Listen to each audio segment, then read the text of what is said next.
Jean-Noël Barrot ne mâche pas ses mots, il balance frontalement qu'il ne veut surtout pas voir Trump remettre un pied à la Maison-Blanche. Sérieusement. D'où lui vient cette audace presque suicidaire? Jean-Noël Barrot ne mâche pas ses mots, il balance frontalement qu'il ne veut surtout pas voir Trump remettre un pied à la Maison-Blanche. Sérieusement.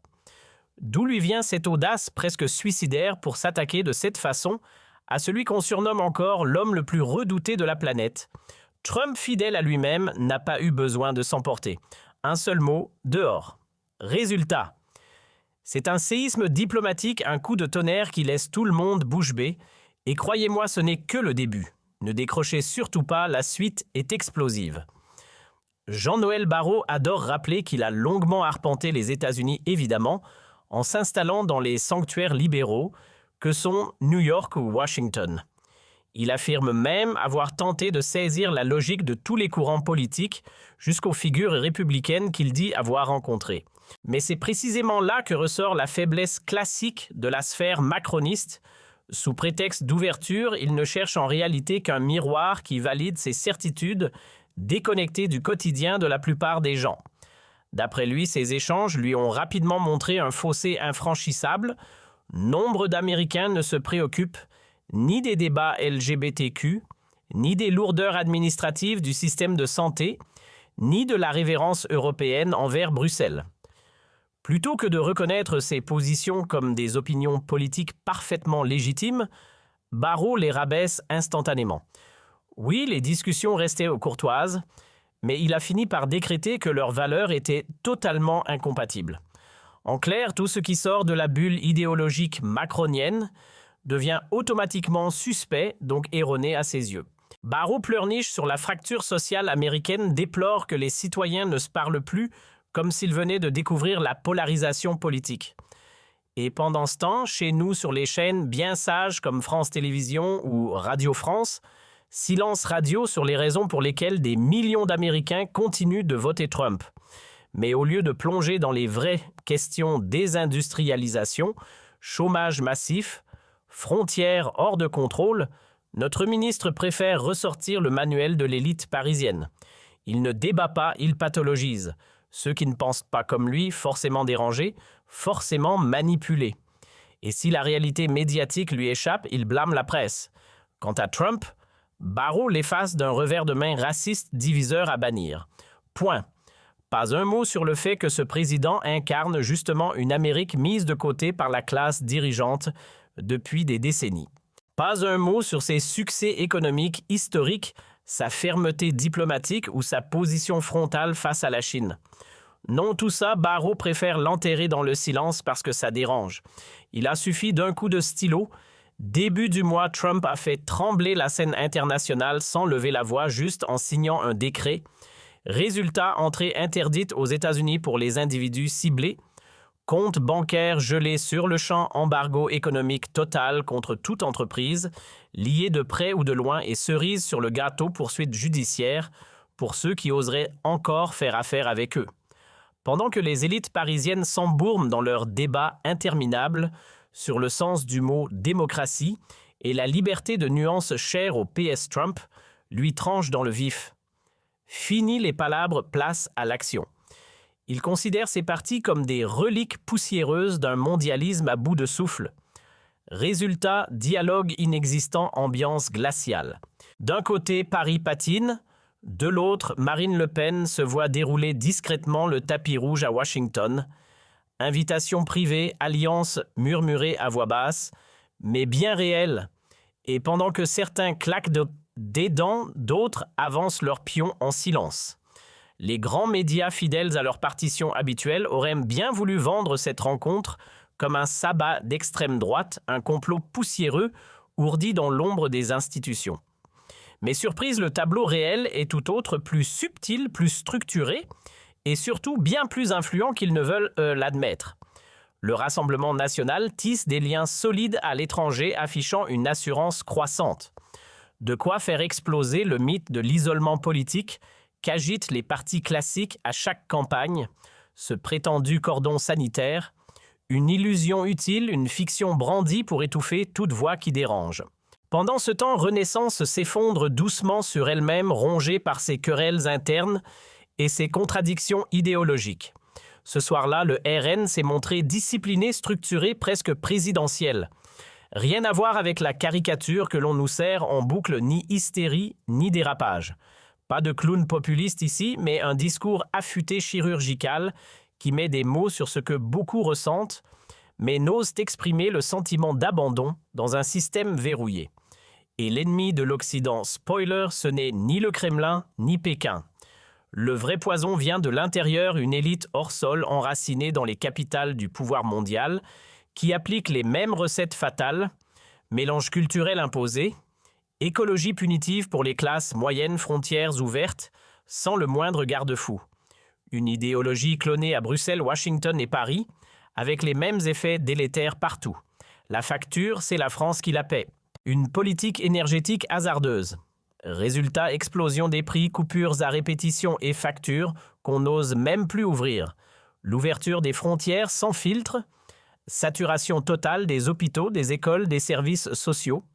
Et côté économie, usines fermées, délocalisation en série, chômage en hausse constante. Bref, un cocktail explosif. Pour ceux qui étaient dans la salle, chaque mot lancé avait l'effet d'un tir ajusté. Les flèches verbales ont percuté directement Barrault, réveillant chez beaucoup un écho profond. C'est exactement ce qu'ils vivent chaque jour. Lui, de son côté, se lance dans une tirade grandiloquente sur la guerre sacrée entre les libertés individuelles et le moralisme autoritaire d'une élite déconnectée. D'un côté, les citoyens qui aspirent à une vie digne, stable, tranquille.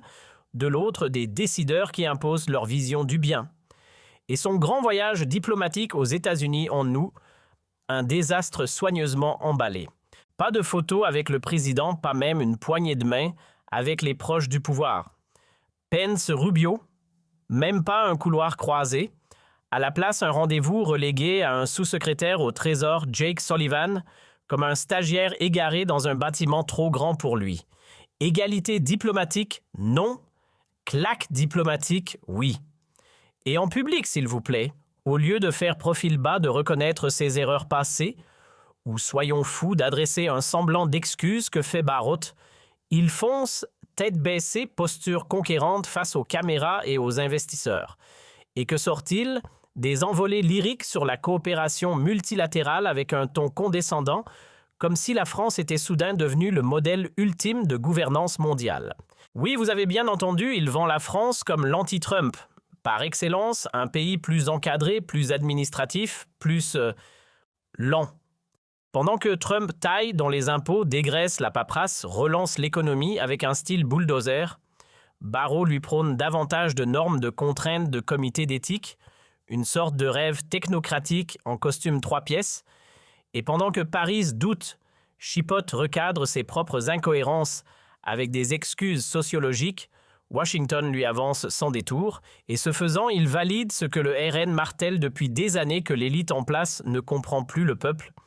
Une validation en règle, venue de l'étranger, les conséquences. Elle pourrait aussi faire bien plus que secouer quelques micros diplomatiques. Ce n'est plus du théâtre symbolique, on parle de failles sérieuses, lors des grands messes internationales comme le G7 ou l'OTAN. Derrière les sourires forcés, les services français risquent de se retrouver dos au mur, contraints de divulguer des informations sensibles sous pression étrangère. Et si Paris persiste à faire la sourde oreille, les représailles pourraient tomber en cascade, sanctions secondaires, isolement progressif.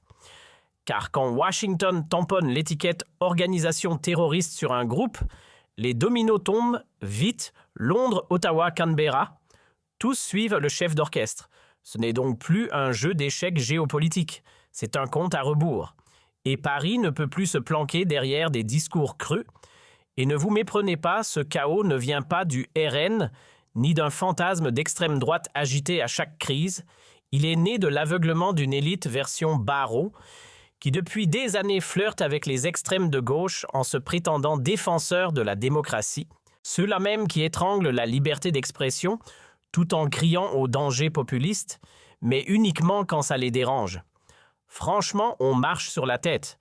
Pendant que Barrault s'en mêle les pinceaux à Washington, bredouillant des discours qui tombent à plat, Ses petits camarades à Paris dégainent leur nouvelle diversion idéologique.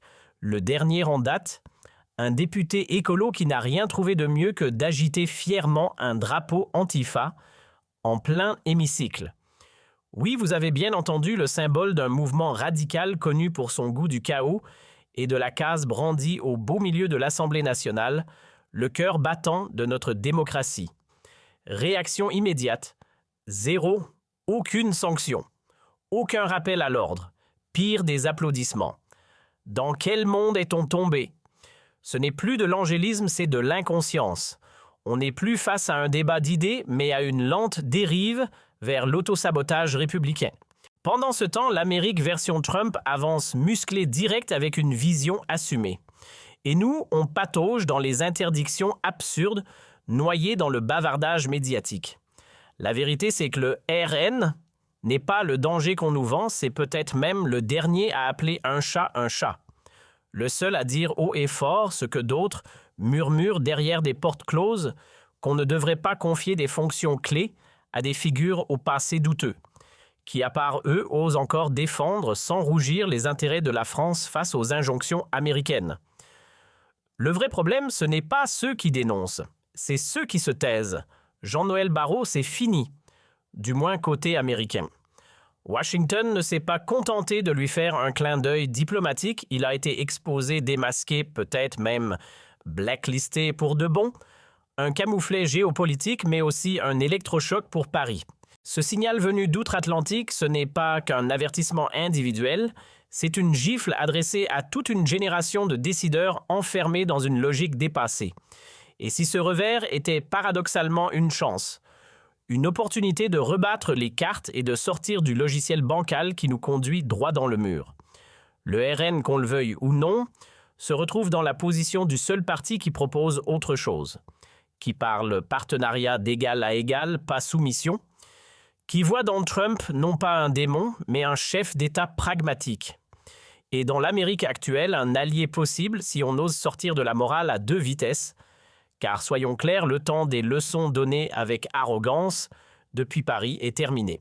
Le monde change, le train avance et la seule question qui compte maintenant, c'est est-ce qu'on monte à bord ou est-ce qu'on reste sur le quai à regarder passer l'histoire? Le cabarot, c'est la preuve éclatante que les recettes d'hier ne marchent plus. Alors si vous aussi, vous